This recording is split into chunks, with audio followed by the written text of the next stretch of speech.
Hello everyone, this is Xavier Crowley on behalf of UNSW Economic Society and welcome to the Week 3 Market Recap, covering the latest macro events in Australia and around the world.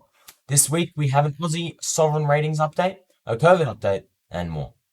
Earlier this week, S&P upgraded its outlook on Australia's AAA sovereign rating from negative to stable. S&P said Australia's strong economic rebound has reduced downside risks to its economic and fiscal outlook. It also noted about its concerns about Australia's high level of debt has been tempered by the country's ability to manage large economic shocks, i.e. COVID. Meanwhile, Fitch this last week has Australia stuck on negative outlook, citing concerns about significant rises in debt to GDP. This is obviously because of the COVID spending in the budget and over the next few years. This significant rise in Australia's debt to GDP was apparently the highest of any other highly rated country other than the US. The agency also said there was uncertainty around whether the government can reduce the debt ratio, pointing to the spending measures in the May budget. Now for a bit of a COVID update. This last Friday, Victoria recorded 0 locally acquired coronavirus infections for the first time since the current outbreak began.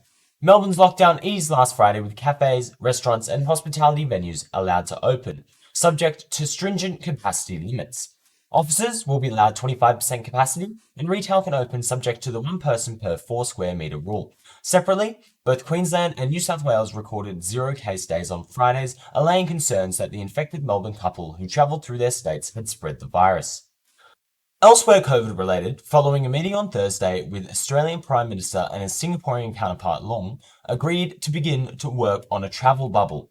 Singaporean students will be first in line when the decision is made on beginning quarantine-free travel. However, the leaders stopped short of saying when this might occur, noting only that it will become easier once the majority of the population is vaccinated, i.e. in no set time frame whatsoever. For international students, New South Wales Treasurer Perrottet announced the state will begin accepting them within 6 weeks. Under the plan, 250 students will arrive each fortnight before entering quarantine.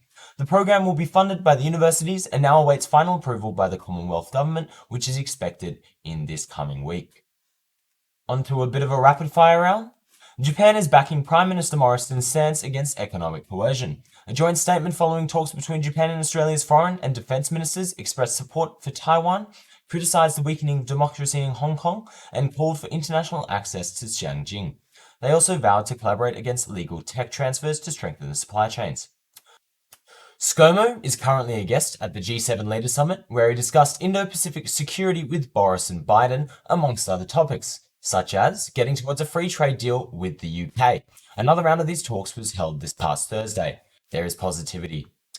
There continues to be market speculation around the timeline for tapering monetary policy, but the market is uncertain on Australia's Reserve Bank, which seems to be a little more dovish than its international counterparts.